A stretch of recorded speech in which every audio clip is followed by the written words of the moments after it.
तो दोस्तों इस वीडियो के अंदर हम ट्रांसफार्मर का फुल लोड करंट निकालना सीखेंगे, सिंगल फेज और थ्री फेज। सबसे पहले सिंगल फेज के एग्जांपल लिए हैं, ठीक है। ये क्वेश्चंस है, तो इस क्वेश्चन के जरिए मैं बताऊंगा 100 केवीए का, 100 एमवीए का, और इसके बाद में दोस्तों मैंने थ्री फेज का एग्जांपल लिया, ठीक है। थ्री फेज का भी मैं एग्जांपल बताऊंगा, जैसे 11 केवी की लाइन और 1000 केवीए का और 1000 केवी का 440 लाइन का, ठीक है। तो दोस्तों सिंपल सा है कॉन्सेप्ट, कोई इतना भारी नहीं है। दोस्तों क्या होता है ना, हम किसी भी केवीए का एम्पेयर फुल लोड करंट निकालते हैं तो उसके लिए एक फॉर्मूला होता है, सिंपल सा फॉर्मूला मैं आपको बता देता हूँ। इसके बाद में आपको कोई प्रॉब्लम नहीं होगी। जो हमारे ट्रांसफार्मर की रेटिंग है, ट्रांसफार्मर की जो रेटिंग होती है, जैसे ट्रांसफार्मर की रेटिंग जैसे आपको पता है 1000 केवीए होती है या 100 एमवीए होती है, 10,000 केवीए, जो भी ट्रांसफार्मर की रेटिंग होती है वो रेटिंग ऊपर लिखनी है। उसके अंदर हमको भाग लगाना है वोल्टेज। अगर हम प्राइमरी साइड का निकाल रहे हैं तो वोल्टेज पी मतलब प्राइमरी साइड, मतलब जिसके अंदर इनपुट जा रहा है, ट्रांसफार्मर के इनपुट जो जा रहा है उसके वोल्टेज। और अगर हमको सेकेंडरी वोल्टेज निकालना है तो हमको वहाँ पे सेकेंडरी वोल्टेज पुट करना है। एग्जांपल मैंने जैसे 1000 केवी का ट्रांसफार्मर लिया है, उसके अंदर 11 केवी की लाइन है, तो उसका फुल लोड करंट क्या होगा। तो दोस्तों 1000 केवी का ट्रांसफार्मर है तो 1000 लिखोगे।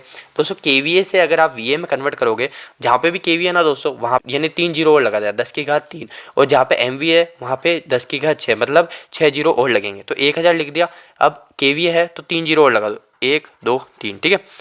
डिवाइड बाय, मैंने क्या बोला था, वोल्टेज लिखना है। तो वोल्टेज हमको दे रखा है, क्या मेंशन है, वोल्टेज 11 केवी। 11 केवी का मतलब 11 और केवी है, के है किलो, तो किलो के लिए हमको 3 जीरो लगाना है, ठीक है। किलो के लिए हमको 3 जीरो लगाना है। और एम कहीं पे एम वी है या एम वी है तो वहाँ पे हमको 6 जीरो लगाने हैं, ठीक है। तो 3 जीरो से 3 जीरो कट गए और क्या बचा। अभी इसकी जो आंसर आएगी, मैंने कैलकुलेट पहले कर रखी है, तो इसका जो आंसर आएगा, आप इन दोनों को 11 को 1000 डिवाइड करोगे तो इसका जो फुल लोड करंट आएगा वो आएगा 9.09 एम्पियर, ठीक है। अगर आपको इसका फ्यूज रेटेड कितना लगाना है तो फ्यूज के लिए दोस्तों आप ये 0.09 को आप 1.5 से मल्टीप्लाई कर दो, यानी हमको 1.5 गुना जो इसकी कैपेसिटी होती है उसका हमको फ्यूल लगाना है, तो शायद तक 1.5 गुना इसका 13 एम्पियर समथिंग आता है। दोस्तों अभी सेकंड एग्जांपल लेते हैं, एक सिंगल फेज का। दोस्तों ये जो एग्जांपल है सिंगल फेज का है भी, ठीक है। सिंगल फेज का जो ट्रांसफार्मर है उसकी रेटिंग 100 एमवी है, ठीक है। 100 एमवी है तो सबसे पहले ऊपर रेटिंग लिखेंगे, 100 एमवी है। तो मैंने आपको बताया था एम आ गया तो हमको तीन जीरो के में लगा रहे थे, तो एम में हमको 6 जीरो लगाने। 100 तो रेटिंग लिख दिया हमने 100, और एम वी है तो 1 2 3 4 5 6, ठीक है। ये एम वी हो गया, ठीक है। अब इसके बाद में हमारे 132 केवी वोल्टेज, यानी वोल्टेज कितना है सिंगल फेज का 132 है, तो 132 लिखा। और के है तो हमको 3 जीरो लगाने, 1 2 3। अब इसको सॉल्व करेंगे तो 3 जीरो से 3 जीरो कट गए, और मैंने इसको कैलकुलेटर से पहले सॉल्व कर रखा है।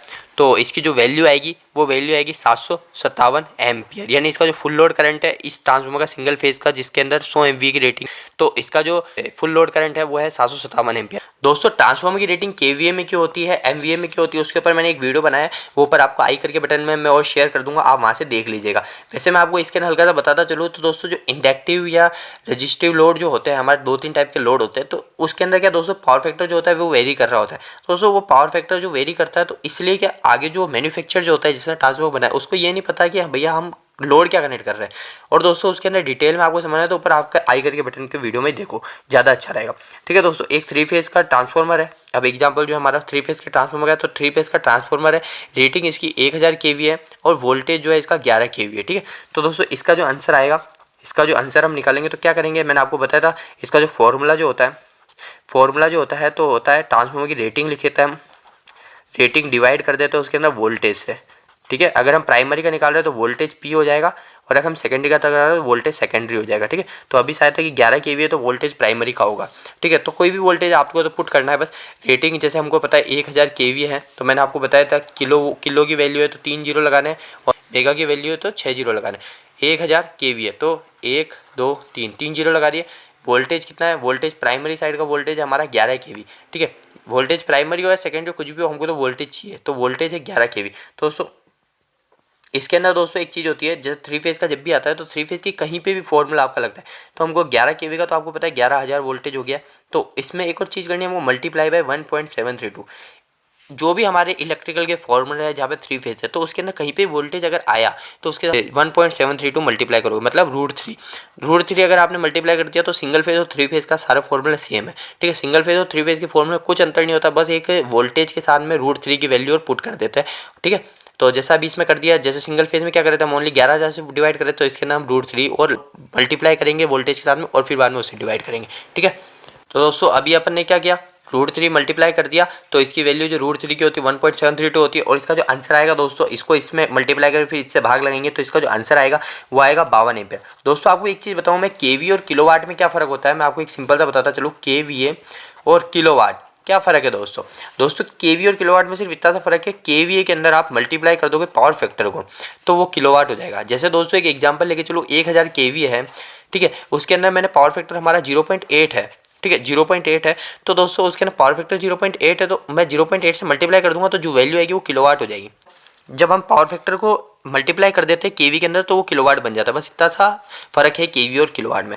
दोस्तों अब आगे जो बात कर रहा हूँ मैं, लास्ट क्वेश्चन जो है वो 1000 केवी का हमारा ट्रांसफार्मर है जो 3 फेज का है और उसके जो वोल्टेज है वो है 440 वोल्टेज, ठीक है। तो इसका हमको फुल लोड करंट निकालना है। तो दोस्तों मैंने आपको बताया था फॉर्मूला जो था, सबसे पहले रेटिंग लिखेंगे हम। 1000 केवी का ट्रांसफार्मर है तो दोस्तों किलो की वैल्यू है तो किलो के लिए हम 3 जीरो लगाएंगे जैसा मैंने आपको बताया था।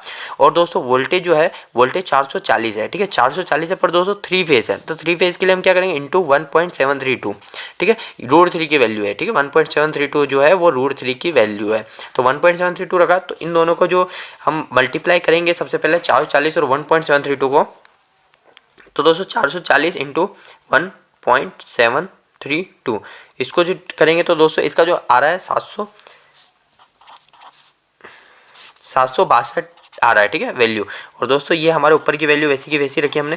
और दोस्तों जब इन दोनों का हम डिवाइड करा देंगे तो दोस्तों जो हमारा जो करंट आएगा वो आएगा 13-12 एम्पियर। दोस्तों इसकी कैपेसिटी बताऊँ मैं फ्यूज की, तो दोस्तों मैंने आपको बताया था फ्यूज की कैपेसिटी के लिए जितना फुल लोड करंट है, फुल लोड करंट के हम मल्टीप्लाई बाय 1.5 करेंगे तो इसकी कैपेसिटी आ जाएगी, ठीक है। तो दोस्तों अब आपका सारा ट्रांसफार्मर का full load current single phase और 3 फेज दोनों के अंदर दोस्तों क्लियर हुआ होगा। दोस्तों कोई भी आपका सवाल या सुझाव हो तो मुझे नीचे कमेंट बॉक्स में कमेंट कीजिए। इलेक्ट्रिकल की वीडियोस हिंदी में और देखना पसंद करते हैं तो चैनल को जरूर सब्सक्राइब कीजिए। आज के लिए इतना ही, धन्यवाद।